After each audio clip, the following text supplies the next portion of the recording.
Hacerse viejo es la mejor de las opciones porque la alternativa es temible.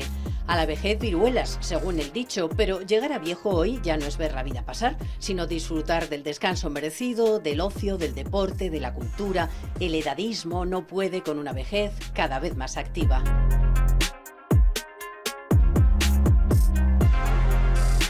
La voz y la mirada de los viejos resultan imprescindibles para las nuevas generaciones si es que quieren tener horizontes despejados de incógnitas que solo la experiencia resuelve. En la voz y en la mirada de los viejos están todas las palabras y casi todas las respuestas.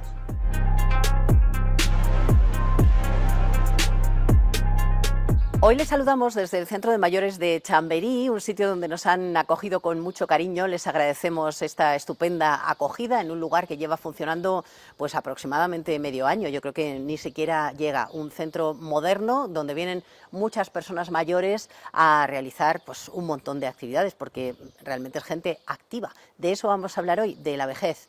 Y ya, nada más empezar, bueno, saludamos a nuestro colaborador habitual, que es Paco Blanco. Paco, etnógrafo, filólogo, bienvenido de nuevo a La Lengua Desatada. Bien halladas, muchas gracias, un placer como siempre. Bueno, que ya he dicho, Paco, nada más empezar, he buscado un eufemismo para decir, estamos en el centro de mayores. Nosotros vamos a hablar de la vejez, pero claro, nos gusta poco decir la palabra viejo o vejez, ¿no? Mira, en general la invención y la creación eufemística tiene mucho que ver con el desgaste de las palabras, ¿no? Y esto, por ejemplo, en el tema al que yo me he dedicado toda la vida es frecuente, es decir, la palabra folclore pasa a cultura tradicional y ahora estamos en patrimonio inmaterial. El desgaste se produce porque esas palabras rozan un poco con ciertas connotaciones negativas que llevan a inventar otra que esté limpia, pero limpia de momento, ¿no? Pues en este sentido la palabra viejo se utilizó siempre y luego ya, pues a partir de ahí la tercera edad, la ancianidad, es decir, tenemos de todo. También hay palabras peyorativas, ¿no? Pero en general los eufemismos se aplican mucho al tema de la vejez porque es verdad que en esta sociedad tan hedonista lo viejo estorba, lo viejo está fuera de contexto. Ahora se dice también la generación silver, sí, o la generación... la edad de plata, ¿no? Exactamente. O sea, dependiendo ya de las edades, sí, hay una serie de invenciones porque todo se nos desgasta, como tú dices, sí, pero como creando otras palabras. Claro, ¿no? porque tiene esas aristas de lo negativo, ¿no? Que hace que se perviertan enseguida y sea necesario inventar una nueva que esté limpia y que limpia hasta que se contamina nuevamente. Claro. Hay muchas personas mayores, muchos viejos a los que les molesta que les llamen abuelos o abuelitos, porque dicen, no me llames abuelo, hombre, llámame, pues si quieres viejo, pero no me digas abuelo, ¿no? Eso tiene que ver mucho también con el hecho de que hay gente mayor que le molesta mucho ese tratamiento familiar. Cuando tú vas a un bar, ¿no? ¿Qué queréis, chicos? ¿Qué queréis? ¿No? Pasa mucho. Mi mujer, por ejemplo, pues se estremece, ¿no? Pero, bueno, ¿qué es esto de chicos? No, hombre, tampoco tiene que ver con un respeto forzado, ¿no? De que te llamen de tú, de usted, pero sí que es verdad que yo creo que la juventud hoy, yo en eso soy más transigente, ¿eh? Yo creo que la juventud tiende puentes de cercanía, ¿no? Pero eso choca al final con el hecho de que en el fondo rechazan a la gente mayor, Sí, así que bueno, hay un paternalismo chirría, ahí, ¿no? pero un paternalismo en muchos casos falso, ¿no? Claro, Forzado, como un artificial. artificial. Sí. Y no diga, en el mundo Claro. de la salud y de la medicina es muy común. Mucho ¿Qué más. quieres, hijo? ¿Qué quiere? ¿Qué quiere para comer hoy el abuelo o el abuelito, no? Pero yo creo que en eso, por ejemplo, los profesionales de la salud, auxiliares, enfermeras, sobre todo, lo que hacen es intentar que el paciente se encuentre más cómodo. Que se relaje, de ninguna manera creo yo que sea algo negativo. Esto alguna vez lo hemos hablado aquí con tu buen amigo Julio Borrego, con el catedrático de lengua, a propósito del tú y el usted, ¿no? Que decíamos, muchas veces ese usted que antes marcaba las diferencias, ahora resulta que ya cuanto más viejo, más te llaman de tú por eso, para aproximarte, para mostrar esa cercanía. Y yo creo que es que hay como fases, o sea, primero te molesta que te digan señora cuando llegas a un sitio, que te llamen de usted porque te sientes muy mayor. Luego ya entras en esa etapa en la que te llaman de usted y te sientes cómodo, y después viene lo de ¿cómo? ¿Ya me está llamando de usted? O sea, ¿ya me está llamando de tú? Esto ya he pasado a otra fase, ¿no? Sí, una de las incomodidades mayores, yo creo que le pasa a todo el mundo, es cuando por la calle un niño se dirige a ti para preguntarte dónde está algo. Ahora ya no, porque con el Google Maps lo tienen resuelto, ¿no? Pero que cuando un niño te dice por primera vez, oiga, por favor, ¿podría decirme? Y tú tienes 20 y tantos años, 30 y tantos años y tal, de pronto se te para el mundo, se te para la vida. Te llaman ¿qué señor? pasa aquí, ¿no? En cualquier caso, respecto al usted, todo eso, a mí me parece que merece una reflexión, darle vueltas a la importancia que tiene el respeto. Yo siempre he defendido que una de las causas de la desconexión entre generaciones y el problema uno de los problemas por los cuales esta sociedad tiene tanta dificultad para avanzar es la pérdida del respeto, que afecta a todos los ámbitos. Afecta al tema laboral, al tema de la familia, al tema del trabajo, pero bueno, estamos hablando a las relaciones generacionales. Es verdad. Y por supuesto, esto el maestro Julio Borrego es una verdadera autoridad, no yo, pero él sí dice cosas con mucho más fundamento. Pero lo que yo quiero poner un poco a disposición de los telespectadores es esta percepción de que el respeto a los mayores es una cuestión que va más allá del simple tratamiento. Es verdad que yo llamé a mis abuelos siempre de usted, ¿vale? Llamaba a mis padres de usted. Incluso los cuidado, padres en ciertas épocas. En esto hago un paréntesis muy breve, porque fíjate qué curioso, por la zona de la sierra de Francia, en la Nava de Francia, una persona me decía que ellos a los suegros, cuando te casabas, sus suegros eran su señor y su señora. ¿Ah, sí? Lo trataban, sí, mi señor, mi señora, es una cosa curiosa. Bueno, Sí, es un apunte, una acotación al margen. Sí, sí. Pero sí que es verdad que el tratamiento de usted era un tratamiento que reflejaba una percepción del respeto que los mayores tenían y gozaban en una sociedad para la cual tener o representar ese papel de autoridad, pero no de autoridad del poder que te otorga un posicionamiento que tiene que ver pues, con la administración o con lo político o con lo administrativo, no, la autoridad que solamente te proporciona la experiencia y la edad. A propósito de este tema, hace unos días tenía la oportunidad de disfrutar un café charlando con David Gómez Rollán, este director de cine salmantino, joven, tan sensible, que yo recomiendo a los telespectadores que sigan su trayectoria. Chamán es un documental excepcional, pero después de ese tiene muchos más. Bueno, David, que está muy vinculado, está casado con una chica china y conoce muy bien la cultura oriental.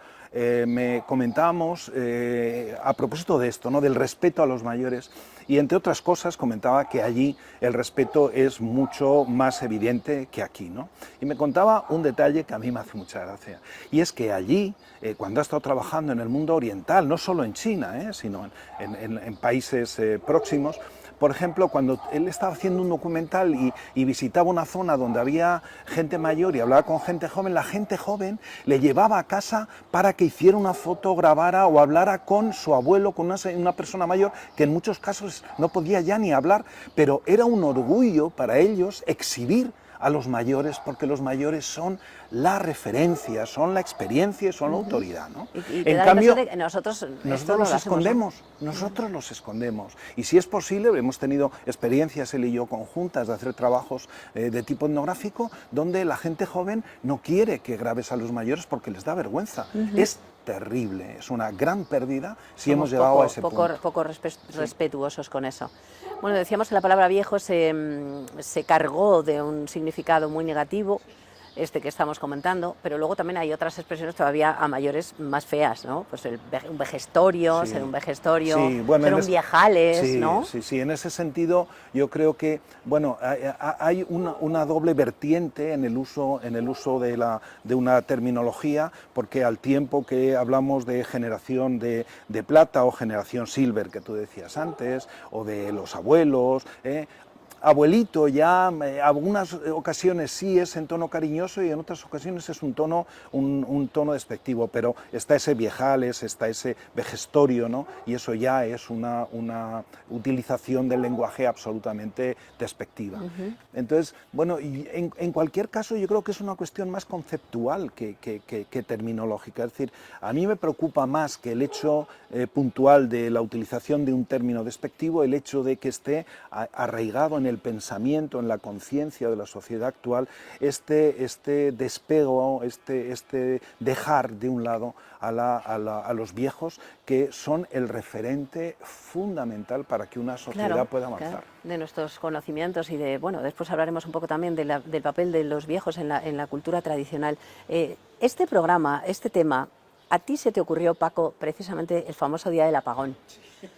Porque te diste cuenta de... Yo también lo percibí eso. Salimos a la calle a grabar, a ver qué estaba pasando cuando empezó el apagón. Sí. Y entonces veíamos a la gente joven, no tengo para cargar el móvil, me he quedado sin batería, ahora cómo hago, en las tiendas no podíamos pagar porque no llevábamos tarjeta, y te encontrabas, pues yo qué sé, la imagen de dos señores mayores, un señor y una señora concretamente, que nos encontrábamos allí, que venían de hacer la compra con el carrito, sentados en el parque disfrutando del paisaje. Y dices, los viejos están más preparados para un apagón general, o para una catástrofe de ese tipo, ¿no? Crisis, de crisis energética o de crisis tecnológica, sin duda ninguna. En algún medio yo leía esta pregunta: ¿quién estaba mejor preparado para soportar o para afrontar una situación de crisis de esta envergadura? ¿Nuestros abuelos o nosotros? La respuesta está clara: nuestros abuelos. Y si miramos al ámbito rural, al ámbito tradicional, es evidente. Yo creo que en más de una ocasión desfila un poco por estos encuentros que tenemos tú y yo en torno al patrimonio inmaterial y en torno al mundo rural y la cultura tradicional, como una sociedad rural que se ha desarrollado autoabasteciéndose, ha aprendido todo lo necesario para afrontar las necesidades de todo tipo que se presentan en la vida cotidiana. Por ejemplo, una cuestión como la iluminación. Independientemente de que las nuevas tecnologías y las nuevas energías aportan, digamos, posibilidades energéticas que facilitan la vida cotidiana, el campesino vivía de sol a sol, por consiguiente tenía luz natural que le alumbraba y que le permitía hacer cuando todo. había luz. Pero claro, si necesitaba una luz artificial en el interior de la casa, pues tenía recursos naturales, ¿no? Tenía el aceite, tenía la mecha, tenía la grasa y tenía la cera. Todo eso era algo que tomaba del entorno natural, digamos, de esos recursos del territorio que le facilitaban. Igual que eso hablamos de la alimentación, porque, por ejemplo, mira, una cuestión, cuando yo recorro los pueblos y hablo de este tema, una de las cosas que a mí más pena me da, viene esto por algo que hablaba con alguien con respecto al apagón. Decía alguien que una de los temores más grandes que le produjo el apagón, vive en una ciudad, ¿no? En las ciudades esto fue tremendo, no digamos en Madrid, el dichoso apagón, pero decía, me daba pavor no tener agua, porque tú vas a un supermercado y se ha agotado y ya no dispones. Bueno, en el mundo rural la disponibilidad de las fuentes y de los caños era un recurso sin problemas. Hoy se están perdiendo con el agua corriente. Hoy en mi pueblo, yo si quiero abrir el grifo y no hay corriente eléctrica, no voy a tener agua. ¿Qué pasa con esas fuentes, esos manantiales que hay en el entorno de nuestra provincia y de nuestros pueblos, que se han abandonado, Ana? Claro. Que antes se hacía incluso con una prestación personal, todo el mundo colaboraba en arreglar caminos y en mondar las fuentes. Mondar es limpiar las fuentes. Eso había que hacerlo todos los años, porque de esta manera el agua se renovaba, la fuente no se obstruía, el manantial seguía dando y era agua en permanente uso. Bueno, pues eso yo creo que nos dan, la propia tecnología, los propios avances nos dan de vez en cuando avisos. Está bien aprovechar las nuevas tecnologías, pero no abandonemos, cuidemos aquellos recursos que tenemos en el entorno. Claro. Lo que pasa es que es verdad que a veces somos más tontos, esto hay que decirlo así claramente, Pues sí, más tontos porque claro, sabemos hacer menos cosas, claro, sabemos claro. apañarnos menos cuando nos falta el móvil, cuando no tenemos el teléfono y no encontramos una dirección, o sea que en eso Claro. desde luego nos gana Y la partida. Sí, el tema del autoabastecimiento, Ana, llega a todo, llega a la alimentación, llega a la sanidad, los conocimientos que tenían nuestras abuelas para los recursos. Hemos dedicado algún programa a hablar de la salud, de los remedios naturales que existían para tratar las enfermedades de las personas y de los animales. Pues había una, digamos, una medicina general que todo el mundo conocía y que era tirar de esta planta, tirar de este recurso, de este agua con propiedades medicinales. ¿Por qué tenemos que renunciar? ¿Por qué tenemos que perder? ¿Por qué tenemos que olvidar todo ese bagaje, todo ese legado? Bueno, pues a ver si apagones como este nos enseñan a que por lo menos, sigamos ¿no? avanzando, pero no perdamos lo que teníamos. Claro. Bueno, es cierto que ahora, antes has mencionado la palabra mondar las fuentes, Sí. que es una expresión que yo no conocía, seguro que muchos espectadores tampoco. Los guardianes de la memoria, Sí. como tú dices siempre, que son los viejos, son también los guardianes de nuestro léxico, ese que Cierto. se nos va perdiendo por el camino. Ahora nos inventamos palabrajos para todo. Ahora hay palabras en inglés para decir que la ropa se seca al sol, por ejemplo, y hay palabras en inglés para decir que cocinas y guardas la comida para la semana. Y, o sea, todas estas cosas que inventamos, que ya estaban inventadísimas, ese léxico con los mayores, con los viejos, se nos va perdiendo, ¿no? Mira, además, no solo es que se pierda, es que se pierde una mayor precisión en la comunicación. Alguna vez le hemos comentado cómo el maestro Borrego nos daría muchas lecciones como sabio que es en materia de hablas y de dialectología, pero aquí hemos hablado muchas veces de los léxicos locales. Los léxicos locales nos proporcionan una taxonomía del entorno y del territorio que nos diferencia y nos permite llegar a apuntar esta especie. Fíjate, creo que lo hemos comentado, ¿no? Cuando llega la primavera, todos los salmantinos al menos tenemos que espuntar el vicio de comernos una ensalada de maruja, regajo, pamplina. Fíjate, 3 términos para una misma hierba que comemos aquí. Pues lo mismo ocurre con ciertas especies de la fauna, ¿no? El arricángel, que es este ave migratoria parecida, es el vencejo. El arricángel es un término propio de la zona de Ciudad Rodrigo y que solo se conoce por allí. ¿Por qué vamos a prescindir de esa diversidad que nos permite llamar de diferentes maneras un mismo concepto, ¿no? Bueno, porque nos ha pasado un poco lo que decías antes de cuando mencionabas a este director de cine salmantino, David Gómez Rollán. Nos ha pasado lo contrario de lo que les pasa a las personas de origen oriental que presumen de sus viejos, ¿no? Claro. Y presumen de lo que sus viejos dicen, y a nosotros nos ha pasado lo contrario, que hay palabras que te parecen de pueblo, anticuadas, vas a parecer una señora mayor si dices esta palabra, ¿no? Y nos vamos perdiendo una riqueza sensacional que, bueno, tú mencionabas a Julio Borrego en sus trabajos de campo, en sus investigaciones, que tú también has hecho. También eres una gran autoridad en esa materia, porque tú has ido puerta por puerta, pueblo por pueblo, recogiendo esa riqueza, el valor de lo que te aporta a lo mejor un señor, una señora de 90 años. Vamos, eso supongo que con media hora de conversación has llenado un montón de hojas, ¿no?, del cuaderno. Sí, pero eso no solo es saciar, digamos, la sed de conocimiento que tiene un etnógrafo, ¿no?, sino que yo creo que la sed de conocimiento de cualquier ser humano con respecto a otro ser humano. Mira, yo recuerdo hace unos días me preguntaban qué libro recuerdo yo impactante de mi adolescencia. Recuerdo muy especialmente El viaje a la Alcarria de Camilo José Cela, porque enseñaba a viajar de manera más humana, y yo defiendo la humanización como una de las virtudes del ser humano que no podemos perder. Hoy estamos involucionando en muchos aspectos, ¿no? Es decir, esta es una realidad. Estamos perdiendo conocimientos, estamos mirando en dirección equivocada cuando despreciamos a los viejos como fuente de conocimiento y de sabiduría. Es decir, estamos en una clara regresión, pero una regresión hacia lo negativo, no hacia lo positivo.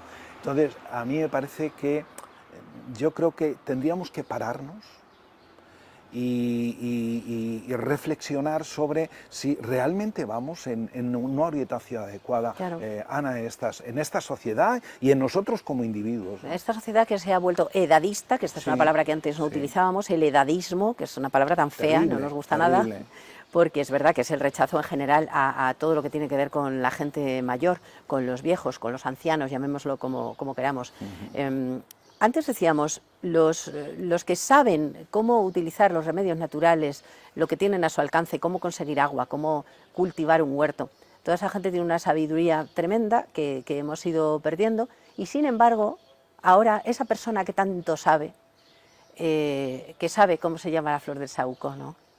Esa persona llega a sacar dinero de un cajero automático, primero no lo tiene en el pueblo y después a lo mejor se lía con el analfabetismo es un de los mayores, analfabetismo funcional en todo lo que tiene que ver con los nuevos... Cuando gente tan sabia, ¿no? Claro, Qué contradicción. Claro, con los nuevos lenguajes, ¿no? Y a mí me parece que en ese sentido debe haber una intercomunicación y un intercambio recíproco entre, y ahí es un camino por abrir entre las viejas y las nuevas generaciones. Los viejos tienen mucho que aportar y también tienen que aprender, y los jóvenes tienen mucho que enseñar, tienen que aportarle a los mayores y también tienen mucho que aprender de ellos. Yo creo que somos bastante injustos, esta sociedad actual, presumiendo que la sociedad avanza al ritmo y con la energía y con la rapidez y el vigor que avanzan las nuevas generaciones, pero no camina con la misma rapidez un chico de 15 o de 20 años que una persona de 65, 70, 75 años. Yo creo que esas diferentes velocidades es algo que las administraciones tienen que contemplar, y también tienen que contemplar, pues por ejemplo, las entidades bancarias, ¿no? Esto es un tema que hay varios frentes sí, está abiertos en el debate, y de lucha, eso, claro, en pero que es que hay es que facilitar ese claro, acceso. Claro, ¿cómo es posible que hoy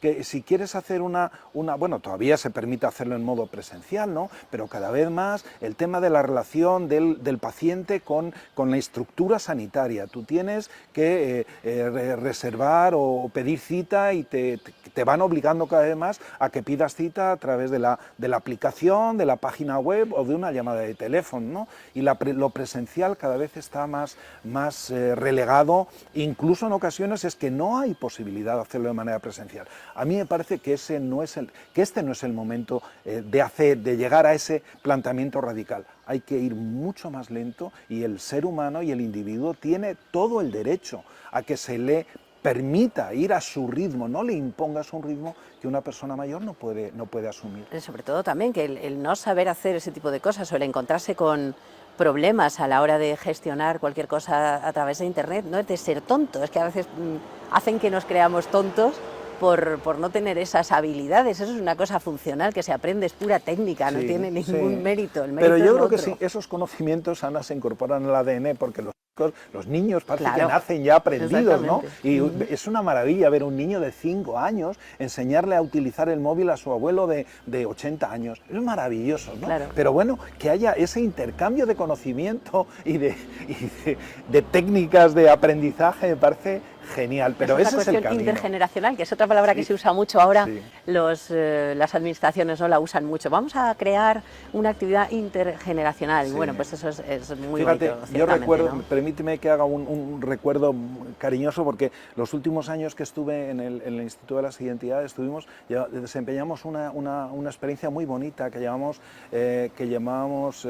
intersecciones de la memoria, y que llevábamos a chicos de la universidad que no tenían ninguna experiencia en hablar con gente mayor de los pueblos para que les contaran sus experiencias, sus historias de vida, aparte de hablarle de tradiciones, de fiestas, ¿no? Y aquellas experiencias fueron absolutamente memorables, quedaron grabadas, pues si alguien quiere, en los archivos del Instituto de las Identidades se conservan, pero yo creo que ese intercambio de experiencias y de conocimientos es algo de lo que siempre se va a sacar provecho. Seguro que se aprenderá mucho. Bueno, Paco, se nos acaba el tiempo, con un montón de cosas más, como siempre, por tratar, pero voy a pedirte que me traigas un libro para ponerlo en la biblioteca de la lengua desatada. ¿Hoy qué has pensado? Pues mira, como sabes que yo soy muy defensor de las relecturas, casi siempre traigo libros que vienen de atrás, y a propósito del tema que hemos estado tratando, hay un libro que a mí me parece tierno, emocionante, y además su autor es una persona humanista, o era una persona humanista, una persona con un pensamiento crítico, pero siempre desde el humanismo, que era José Luis Sampedro. Y José Luis Sampedro tiene un libro que se llama La mirada etrusca, y que es la relación de un abuelo, de un viejo campesino del sur de Italia, que tiene que ir a vivir con su hijo, que está casado y tiene un niño pequeño, y cómo a través de esta experiencia de ir del campo a la ciudad, tiene que ir a a Milán y cómo redescubre el amor, cómo reinterpreta la vida a través del camino que le ofrece su nieto y cómo de alguna manera la vida cambia de sentido para él, ¿no? La sonrisa etrusca, una grandísima recomendación, Paco. Bueno, y en un minuto para dos palabras. Pues mira, una palabra chunga. Una palabra chunga, pues yo rompería la palabra ingratitud. Y tiene esto que ver, los mayores nos enseñaron a que es de bien nacidos ser agradecidos. En general hoy la gente es desagradecida, así que la ingratitud debe estar proscrita, no solo de nuestro diccionario, sino de nuestro comportamiento. La ingratitud a triturar. Y por último, una palabra bonita para Pues mira, traigo una palabra de nuestros léxicos locales, que es la palabra que empieza el calor, la galvana. Esta pereza que produce él. Pero la galvana tiene nombres específicos en Salamanca como jarona. Jarona. Jarona, que es Guardamos un término... jarona. Jarona, vamos a guardar. No lo que pasa es que digo galvana para que la gente entienda para que bien. sepan de qué hablamos. Jarona, que es una palabra que he escuchado mucho en la zona de Arribes del Duero y que también en Salamanca la utilizamos como carpanta, dejación, tengo un déjeme, tengo una dejación, una solorza. Fíjate qué riqueza. ¿Solorza? Solorza también. Pero bueno, vamos a dejar jarona. Jarona, a mí si me dicen solorza pienso que es borrachera. O sea, pues también, me suena eso. Pues también es una dejación, bueno, es una galvana. Se parece a cogorza, Sí. Suena parecido. Pero bueno, vale, entonces, guardemos jarona. Guardamos jarona como última palabra de Paco Blanco esta temporada en La Lengua Desatada, porque estamos ya llegando al final de la temporada y este es el último programa que has hecho con nosotros durante este año, de los 3 que hemos realizado, y ha sido un placer, como siempre, tenerte, Paco, con nosotros aquí en el programa y aprender tanto de ti, que eres una verdadera autoritas, como bueno, dices, aunque no sea por edad,